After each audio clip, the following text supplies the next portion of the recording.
اتعب علشان نفسك مش عشان تثبت حاجة لحد.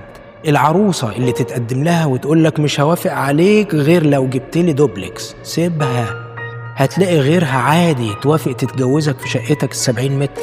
والعريس اللي يقولك مش هكمل الجوازة غير لما تخسي 30 كيلو، سيبيه. السلام عليكم. تعرف الخديوي سعيد؟ طب تعرف الخديوي اسماعيل؟ طب تعرف صلة القرابة اللي كانت ما بينهم؟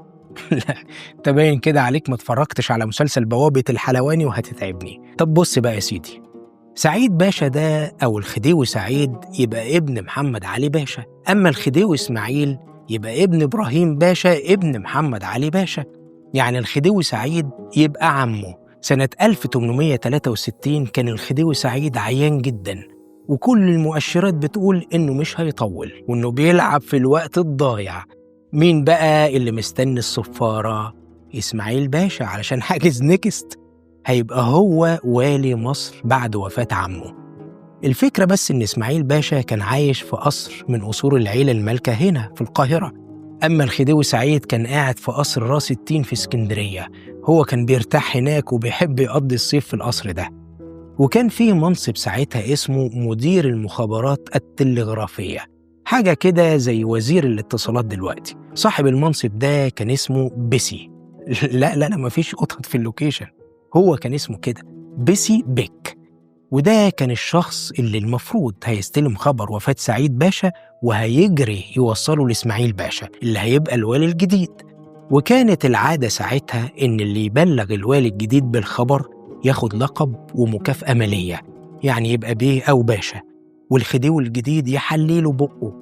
علشان كده بيسي بيه اللي كان عايز يبقى بيسي باشا، وبصراحة أنا مش عارف كان هيعمل إيه بالألقاب دي من غير ما يغير اسمه هو الأول. المهم، فضل قاعد مطبق 48 ساعة مستني التلغراف يجي علشان يروح يبلغ إسماعيل باشا. ولما بدأ يسقط حاول يفوق نفسه بأي طريقة لحد ما تعب خالص وما قدرش يقاوم. قام جايب موظف صغير من عنده وقال له بص بقى يا معلم، انت تقعد هنا جنب الجهاز، وأول ما التلغراف يجي بالخبر السعيد ووفاة الخديوي سعيد صحيني، وليك عندي مكافأة 500 فرنك.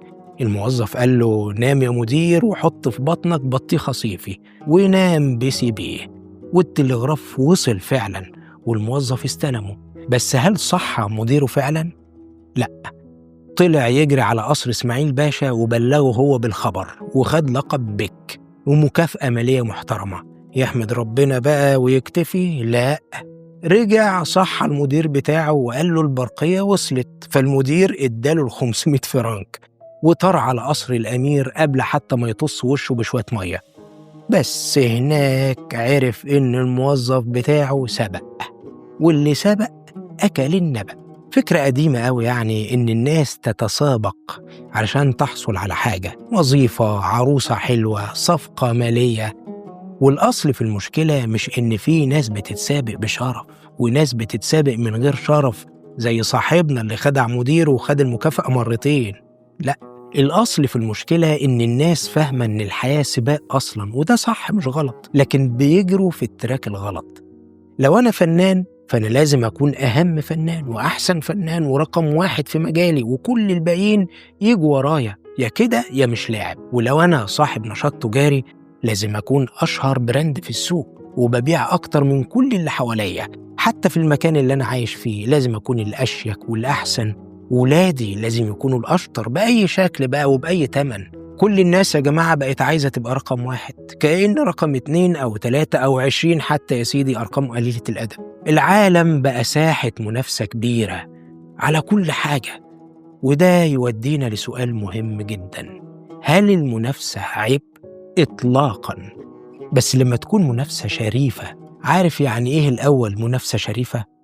لأ، مش التصور الطيب اللي جه في دماغك ده، مش إننا يعني نتنافس بنزاهة من غير ما حد فينا يدي التاني كتف قانوني أو غير قانوني. لأ، المنافسة الشريفة هي اللي تحفظ لكل واحد فينا آدميته، وما تحولناش لخيول سبق بيتقطع نفسنا في ملاعب الجري علشان ناس تانية بتراهن علينا.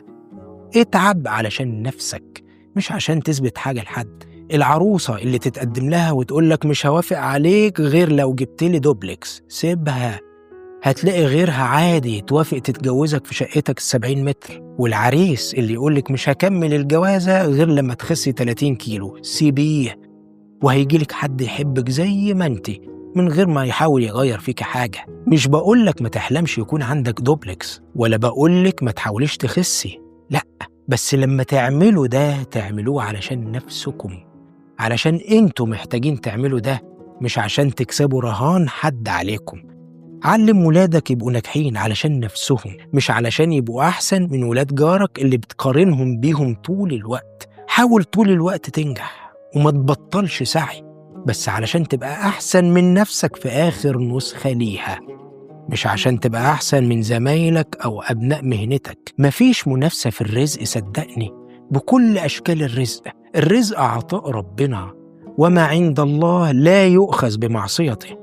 لكن رزقك من نجاح أو شهرة أو مال هتاخده لما تعمل شغلك بما يرضي الله، وتسيب التقييم بقى على ربنا. هو هيديك اللي هو شايف إنك تستحقه، لكن مفيش مبرر إنك تجري علشان تسبق حد أو تزق حد في السكة وتعطله علشان هو ما يسبقكش. مفيش مبرر لده غير إنك شايف إن ممكن حد يخطف رزقه من ربنا. وبعدين بقى أنت لو فتحت المصحف ودورت على كلمة سارعوا أو سابقوا أو فروا أو أي تعبير فيه جري، مش هتلاقيها آية بتتكلم عن الدنيا خالص.